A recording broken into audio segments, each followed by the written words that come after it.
तपाईको फ्रेन्ड सर्कलमा सबैभन्दा ठूलो गफारी साथी को हो? यदि कसैको नाम आयो भने द्याट्स द पोजिसनिङ। ठण्डा मतलब कोका कोला, स्पोर्ट्स शू मतलब नाइकी, नुडल्स मतलब वाइ वाइ।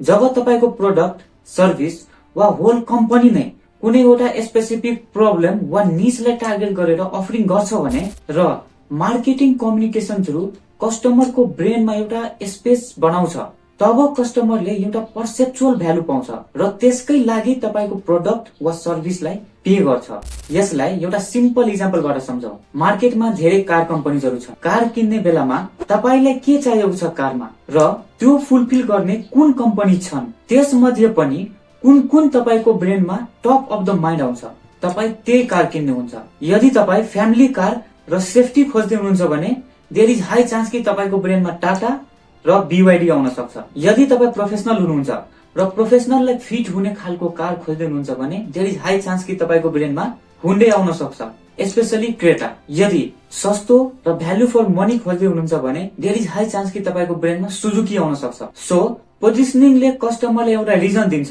कि ऊ तपाईकै सामान किन किनोस्।